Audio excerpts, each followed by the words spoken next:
Bueno, estamos en los tiempos de la gracia. Y este mes, bueno, me toca a mí empezar a abrir con, si te fijas, las canciones que estuvimos cantando precisamente son de la gracia de Dios.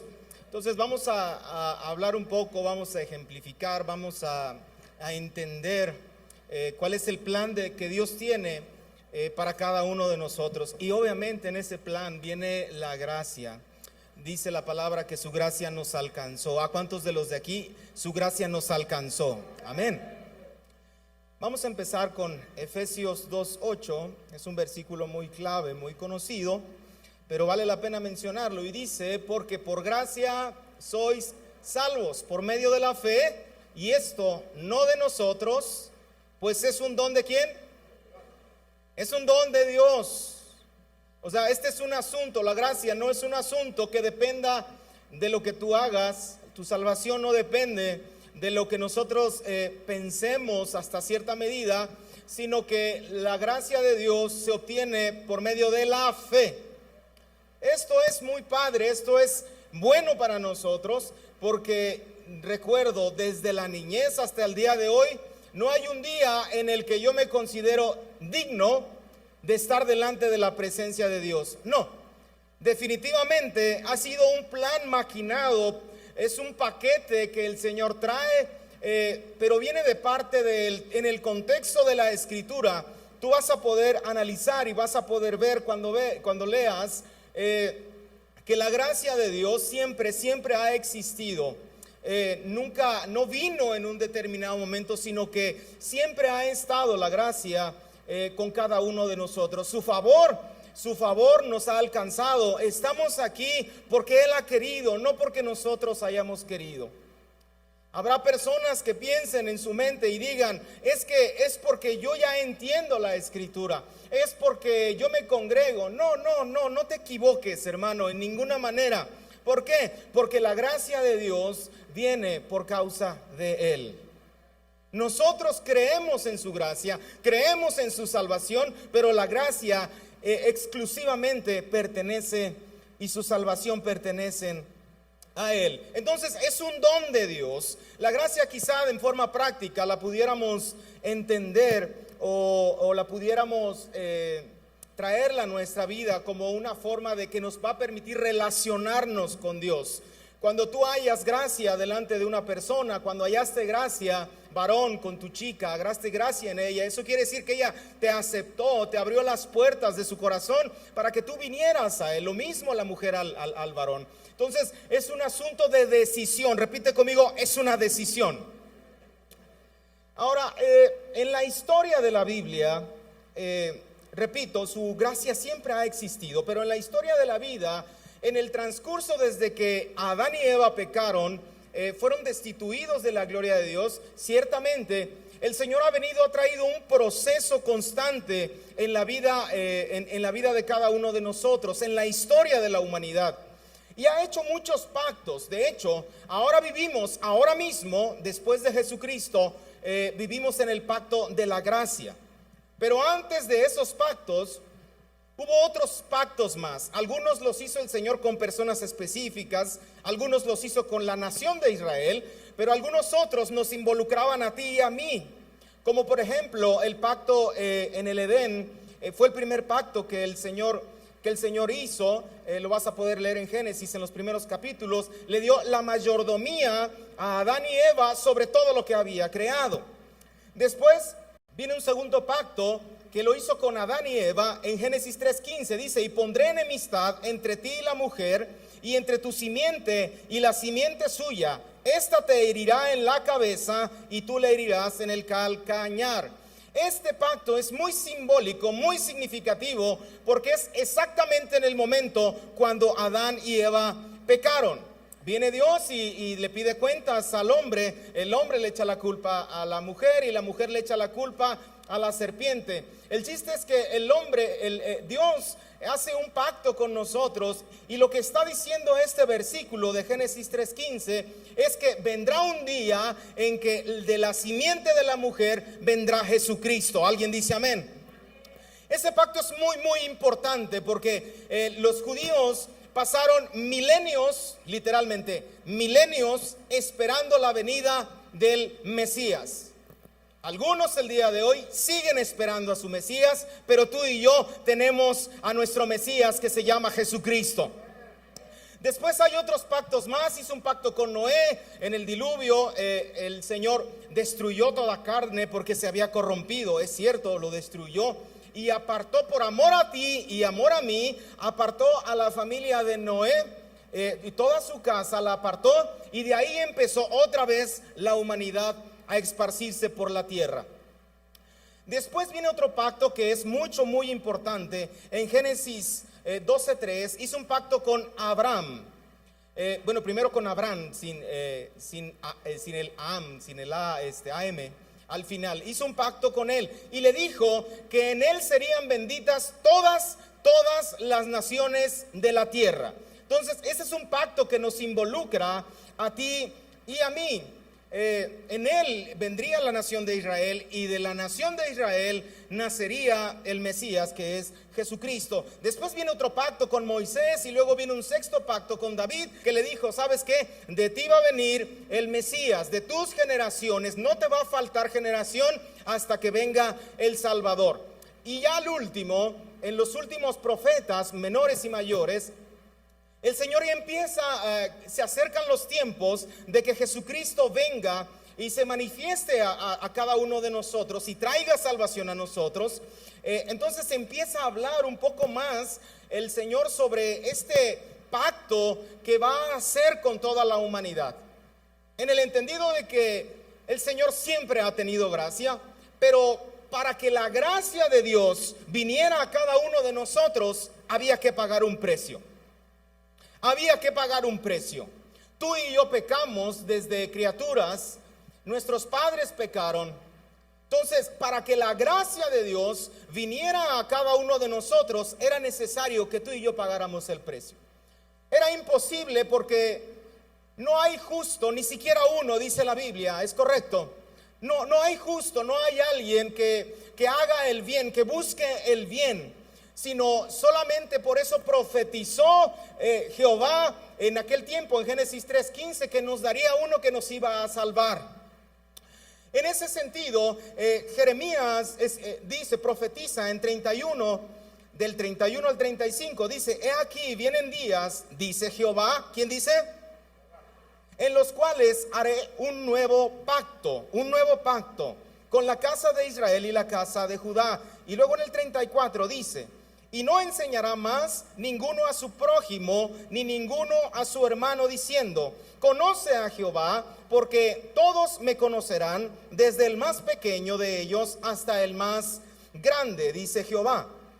Porque perdonaré la maldad de ellos, grábate esto, perdonaré la maldad de ellos, y no me acordaré más de su pecado. ¿Sabes? En Jesucristo fue cumplido este pacto. Antes, en la antigüedad, tenía que venir el sacerdote de toda la nación de Israel, el sumo sacerdote, una vez al año, hermanos. ¿Cuántas veces al año? Una vez al año. Se tenía que poner un vestimenta especial, se tenía que poner un ropaje y algunos instrumentos que traía, incluso unas campanitas para que lo escucharan los que estaban afuera. Y solamente una vez al año podían entrar al lugar santísimo, que es donde estaba el arca, para expiar los pecados del pueblo. En ese día el Señor limpiaba los pecados de toda la nación, de todo el pueblo. Era un día muy especial. En ese día solamente se podían perdonar los pecados, pero ahora esto cambia en Jesucristo. Cambia en Jesucristo. ¿Por qué? Porque ahora tú y yo podemos entrar delante de la presencia de Dios día y noche, en cualquier momento. Estés triste, estés cansado, estés alegre, tú y yo podemos venir delante de la presencia de Dios a regocijarnos. ¿Quién dice amén? Ahora dice en el 35: así ha dicho Jehová, que da el sol para luz del día, las leyes de la luna y de las estrellas para luz de noche, que parte el mar y brama sus ondas. Jehová de los ejércitos es su nombre. Y luego Oseas en 14:4 confirma: yo sanaré su rebelión. ¿Yo sanaré su qué? los amaré de pura gracia. Ahí aparece la palabra gracia, porque mi ira se apartó de ellos. La relación que quería tener Dios desde que estábamos nosotros en el huerto del Edén, Adán y Eva, era una relación de intimidad. Era una relación no lejana. Era una relación de no nada más cuando vengo a la iglesia me postro delante del Señor. De no nada más cuando yo estoy alegre me dan ganas de orar y empiezo a abrir mi boca. El nuevo pacto que Dios había predestinado para cada uno de nosotros abarcaba de tener una relación constante, tú, yo y el Señor por siempre. Y los profetas lo afirmaban y lo afirmaban hasta que llegó el día en que Jesucristo nace. Los latinos, la tradición latina lo celebramos por ahí del 25 de diciembre, pero realmente no se sabe la fecha cuando Jesús nació. Pero sí sabemos cuándo Él fue a la cruz, y es por estos días. Y para ejemplificarte un poquito más sobre la gracia, quiero tomar el libro de Jonás. Es un libro muy simbólico, es un libro lleno de muchos misterios y de muchas alegorías quizá. Jesús le dio muchísima credibilidad y te voy a hablar sobre él. Jonás 1 al 3 dice: vino palabra de Jehová a Jonás, hijo de Amitai, diciendo: levántate y ve a Nínive, aquella gran ciudad, y pregona contra ella, porque ha subido su maldad delante de mí. Y Jonás se levantó para huir de la presencia de Jehová a Tarsis, y descendió a Jope, y halló una nave que partía para Tarsis, y pagando su pasaje entró en ella para irse con ellos a Tarsis, lejos de la presencia de Jehová. Grábate esto: lejos de la presencia de Jehová. Hay una situación que está pasando. Jonás, un profeta de renombre en el pueblo, tan es así que ahora tenemos su libro, sus profecías escritas en el Antiguo Testamento. Él profetizó en los tiempos de Jeroboam, ahorita vamos a ver un poquito, pero viene palabra de Dios y le dice: ¿sabes qué? Quiero que vayas a Nínive y pregones contra ella. Si tú lees todo el libro de Jonás, te vas a dar cuenta que lo que el Señor quiere hacer es salvar la ciudad de Nínive, no destruirla, sino salvarla. Esto es muy importante. Pero dice que Jonás, en su rabia, en su orgullo, en su amargura, en su desobediencia, en vez de ir para un lado, se fue para el otro. A ver si pueden poner un mapa que traigo por ahí. Él, en vez de ir a esta dirección, se fue exactamente a la otra dirección. Y quiero platicarte un poquito. Nínive, bueno, aquí está la imagen. Mira, Jope está en Israel. Es uno de los puertos más antiguos de la historia de la humanidad, y obviamente de los más antiguos de Israel. Nínive más o menos se encuentra como de aquí a Texas, más o menos, en línea recta. Y se supone que Jope tenía que ir ahí, pero en vez de ir para allá se fue mucho más lejos. Se dice que Tarsis es en la actual España, más o menos. Hay otros lugares que los estudiosos están encontrando que podría ser. El chiste es que en vez de ir para un lado, se fue exactamente para el otro lado. Y uno se pregunta, ¿por qué? ¿Por qué Jonás, siendo un profeta de Dios, un conocedor de la palabra de Dios, desobedece? Y tenemos que entender que Nínive no es de la nación de Israel. Nínive en aquel tiempo es la capital de Babilonia, de los asirios en aquel tiempo. Los asirios son los enemigos aférrimos de los israelitas. De hecho, ha habido descubrimientos arqueológicos en esa región. Actualmente se llama Mosul, en Irak. Ha habido mucho estudio arqueológico y han encontrado que efectivamente están grabadas las campañas del rey de los asirios hacia el pueblo de Israel. ¿Qué hacían? Iban y los saqueaban, iban y les robaban, iban y secuestraban, iban y hacían cualquier cosa que les venía en gana. De hecho, la ciudad de Nínive fue fundada por Nimrod, el que fundó también el que hizo la Torre de Babel. Entonces ya te podrás imaginar un poquito la calidad de vida que se vivía en Nínive. Eran una ciudad de saqueadores, literalmente se dedicaban a saquear las ciudades vecinas, y así es como se fortalecieron. Bueno, pues de esa forma el Señor le pide a Jonás que vaya a Nínive, en el entendido que el pueblo de Israel es el pueblo elegido por Dios, en el entendido que el pueblo de Israel era el consentido, quien defendía el Señor, el territorio de Dios. Pero yo creo que Jonás pasó una situación muy complicada, pero decidió irse exactamente en el sentido contrario. Jope, el puerto, también es el lugar donde Pedro tuvo una visión. Cornelio tuvo una visión, y llamó a Pedro. Vamos a hablar un poquito más de eso más adelante.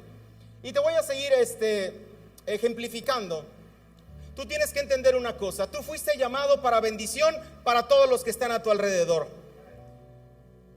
El pueblo de Israel no tenía que haber sido el pueblo encajonado en cuatro paredes en sus fronteras, sino que tenía que avanzar hacia los demás, tenía que salir del lugar donde el Señor los había puesto, porque dice la palabra que tenían que ser luz a las naciones.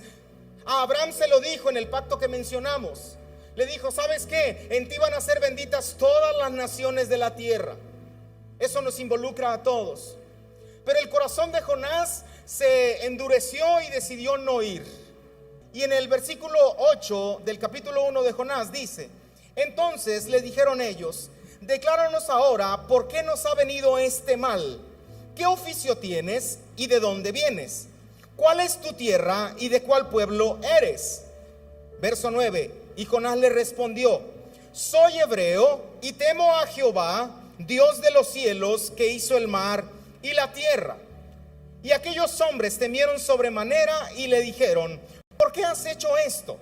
Porque ellos sabían que huía de la presencia de Jehová, pues él se los había declarado. Observa esto: la manera en que el diablo, literalmente el diablo, se mueve o gobierna la tierra es por medio de principados, potestades y gobernadores de las tinieblas, lo dice la palabra.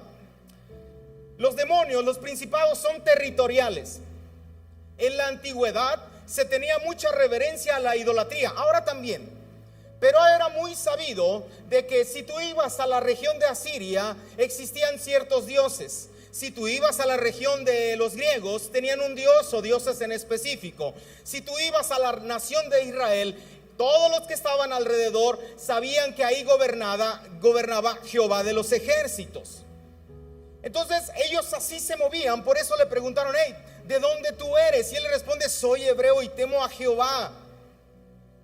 Es muy extraño en aquel tiempo que una nación solo tenga un solo Dios. Es muy extraño.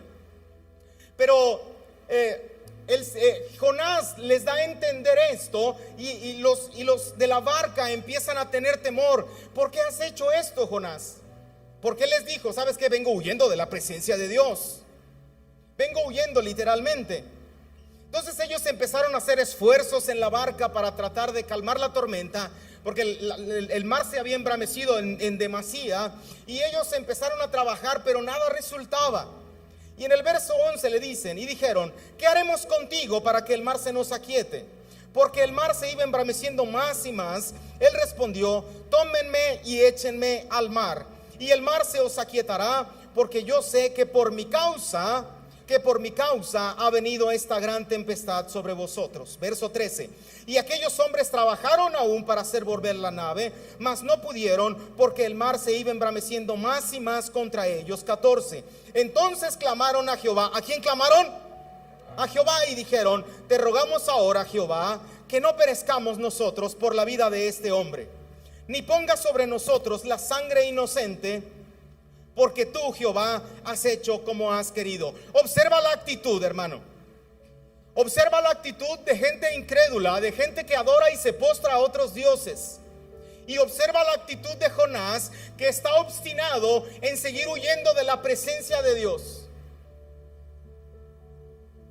Si estos hombres que se postraron al Señor y comenzaron a rogar para que la furia del Señor disminuyera. ¿Cuánto más tú y yo no tendríamos que postrarnos? ¿Cuánto más tú y yo no tendríamos que venir al Señor sabiendo que todo lo que se mueva a nuestro alrededor depende de Él? Jonás no entendía y seguía obstinado en su orgullo. Y en el verso dice, el 15, tomaron a Jonás y lo echaron al mar. Y el mar se aquietó de su furor, y temieron ellos, aquellos hombres, a Jehová con gran temor, y ofrecieron sacrificio a Jehová e hicieron votos. Hay una situación que está pasando aquí, y sabes, pasa comúnmente también en la iglesia, nos pasa a nosotros. Nos olvidamos que tú y yo somos luz a las naciones. Nos olvidamos que tú y yo, el Señor nos llamó no solo para una salvación que se queda aquí dentro, sino para una salvación que tiene que manifestar y que para los demás se les tiene que antojar. Dios tiene un plan para ti y para mí. Dios tiene planes para los que están alrededor de ti. Y yo me preguntaba, ¿por qué Jonás decidió huir? ¿En qué cabeza cabe? Yo no sé si tú sepas, pero tú no puedes huir de la presencia de Dios. Antes se sabía que en Jerusalén estaba la presencia, porque en los tiempos de él estaba el templo de Salomón, y ellos sabían que tenían que ir una sola vez al año, y la presencia de Dios estaba allí solamente. Pero Jonás entendía que él era el creador del cielo y de la tierra. Por tanto, deduzco que Jonás sabía que donde quiera que él fuera, la presencia de Dios iba a estar allí. Si vas en el verso 1:1, hay una referencia en Segunda de Reyes 14. Y te va a quedar un poco más claro por qué Jonás huye. Segunda de Reyes 14. 23 dice: el año 15 de Amasías, hijo de Joás, rey de Judá, comenzó a reinar Jeroboam, hijo de Joás, sobre Israel en Samaria, y reinó 41 años e hizo lo malo ante los ojos de Jehová. Observa, hizo lo malo, y no se apartó de todos los pecados de Jeroboam, hijo de Nabat, el que hizo pecar a Israel. Observa, un rey hizo pecar a Israel.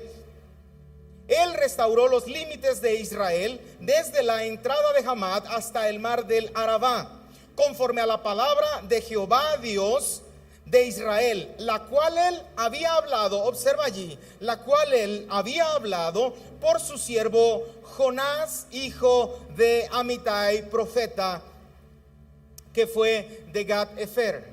Observa este verso. El Jonás que le está mandando Dios que vaya a Nínive es el Jonás que profetizó que había de liberar, que Jeroboam habría de liberar a Israel de la opresión de los asirios. Nínive es la capital de los asirios en ese tiempo, ciudad poderosa. Pero yo no sé qué le habrán hecho a Jonás. Yo no sé qué le habrán hecho los asirios a su familia quizá, o al templo, que le guarda un rencor entripado de que desea, en vez de que su salvación, les desea la muerte, les desea la destrucción. Jonás es el que se presenta ante el rey y le dice: rey, el Señor dice que tú vas a destruir, que tú vas a liberar al pueblo de Israel de la opresión de los asirios. Tú vas a ser rey. Entonces te imaginas primero Jonás deseando la destrucción, deseando la libertad del pueblo de Israel.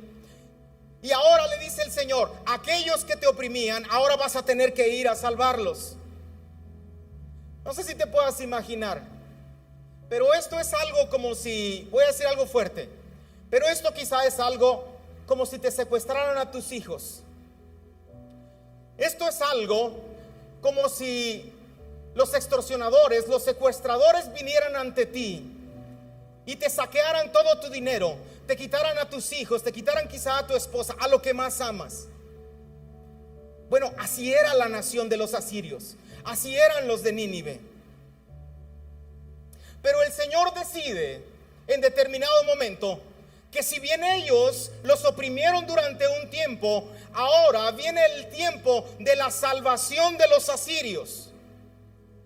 Y esto es algo muy extraño que parece no entenderse ante unos oídos humanos, pero es la realidad. Cuando tú pides la justicia de Dios, siempre va a venir también la misericordia de Dios. Cuando uno pide la salvación, siempre va a venir también la justicia de Dios. ¿Qué te estoy diciendo?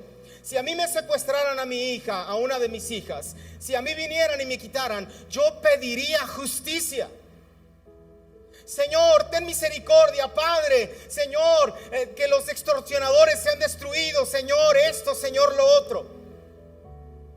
Padre, no los dejes estar en paz. Que me devuelvan a mis hijas, Señor. Yo haría eso, no sé tú. Pero a Jonás el Señor se la puso muy complicada. Le pasó una cosa así. Le pasó y le dice: ahora a los que tú dijiste que los destruirían, ahora los vas a tener que ir a salvar. Yo no sé cuál haya sido el daño para que Jonás haya decidido decir: sabes que yo no quiero ir delante a salvar a los asirios. Y te voy a leer el verso 4:1. Dice: pero Jonás se apesadumbró en extremo. Verso 4:1. Se apesadumbró en extremo y se enojó y oró a Jehová y dijo: ahora, oh Jehová, ¿no es esto lo que yo decía estando aún en mi tierra? Por eso me apresuré a huir a Tarsis, porque sabía que tú eres un Dios clemente y piadoso. ¿Cuántos creen que nuestro Dios es clemente y piadoso? Tardo para enojarte y de grande misericordia, y que te arrepientes del mal. Sabes, hermano, el Señor en lo personal a mí se ha presentado como un Dios muy misericordioso, pero también un Dios muy poderoso. Jonás no quiso, por eso huyó. Lo que le está diciendo Jonás al Señor es: ¿sabes qué, Señor? No tenías por qué haber salvado a los asirios. No tenías por qué haber salvado a los de Nínive, me hicieron mucho daño. ¿Por qué lo hiciste? Cuando yo estaba todavía en Israel, yo te dije que tú eres tardo para la ira. De seguro los vas a perdonar. Verso 3, el del 4, verso 3. Ahora pues, oh Jehová, te ruego que me quites la vida. Fíjate el extremo, quítame la vida, porque mejor es la muerte que la vida. Y Jehová le dijo: ¿haces tú bien en enojarte tanto? Y salió Jonás de la ciudad y acampó hacia el oriente en la ciudad, y se hizo allí una enramada, y se sentó debajo de ella a la sombra hasta ver qué acontecería a la ciudad. Ok, no sé si te estás imaginando el panorama. Jonás viene y les predica a todo Nínive. Dice que era una ciudad de 3 días de camino, era muy grande. Les predica y les llega la predicación y creen la palabra de Jonás. Y llegó a oídos del rey, y el rey pregona ayuno, que tanto hombres, mujeres y hasta los animales no tenían que probar alimento, porque dijo el rey: igual y Jehová se arrepiente.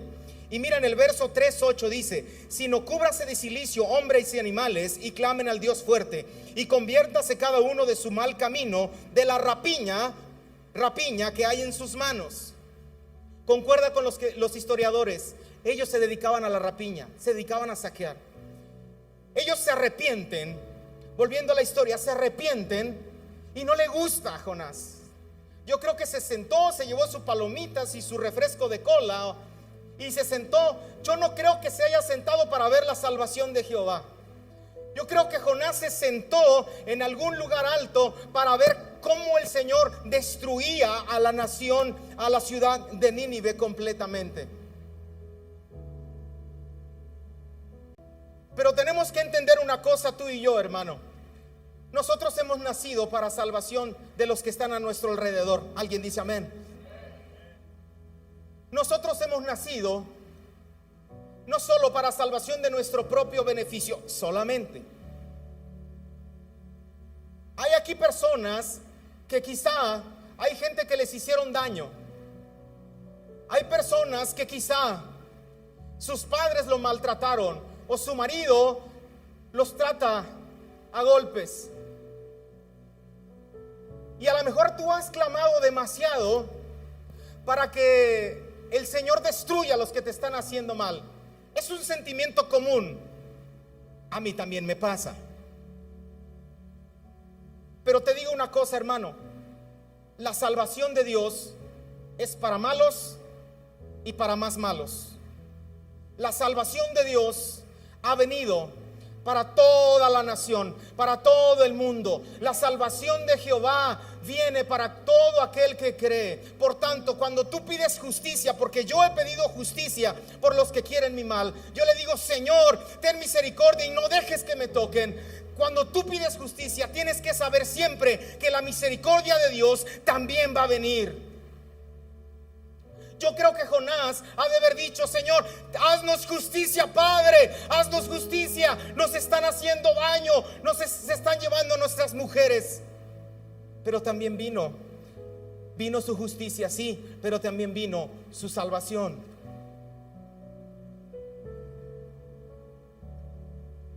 Y hay una cosa muy importante, y acabo, el Efesios, el mismo verso que empezamos, Efesios 2, del 1 al 8. Efesios 2, del 1 al 8. Dice: y Él os dio vida a vosotros cuando estabais muertos en vuestros delitos y pecados, en los cuales anduviste en otro tiempo, siguiendo la corriente de este mundo, conforme al príncipe de la potestad del aire, el espíritu que ahora opera en los hijos de desobediencia, entre los cuales también todos nosotros vivimos en otro tiempo en los deseos de nuestra carne, haciendo la voluntad de la carne y de los pensamientos, y éramos por naturaleza hijos de ira, lo mismo que los demás. Pero Dios, que es rico en misericordia, por su gran amor con que nos amó, aun estando nosotros muertos en pecados, nos dio vida juntamente con Cristo. Alguien puede decir amén. Y entre paréntesis dice: por gracia sois salvos. Y juntamente con Él nos resucitó, y asimismo nos hizo sentar en los lugares celestiales con Cristo Jesús, para mostrar en los siglos venideros las abundantes riquezas de su gracia en su bondad para con nosotros en Cristo Jesús. Verso 8: porque por gracia sois salvos por medio de la fe, y esto no de vosotros, pues es un don de Dios. Resumen: yo no sé qué hiciste o qué hayas hecho en el pasado. Incluso yo no sé qué hiciste ahorita. Pero yo conozco a un Dios que es muy misericordioso. Yo conozco a un Dios que su gracia nos alcanzó. Sabes, Él siempre ha tenido gracia, siempre ha tenido gracia. Pero para que su gracia nos alcanzara, tenía que venir Jesucristo y morir en la cruz del Calvario y pagar el precio por cada uno de nosotros. Quítate de la cabeza que tú eres merecedor de la salvación de Dios. Quítate de la cabeza que por tu causa el Señor te ha puesto en algún lugar, quizá para ministrar. Quítate de la cabeza que a lo mejor tú piensas que porque eres muy estudioso o porque te portas bien deberías merecer algo mejor. Sabes, hermano, tú y yo no deberíamos merecer nada.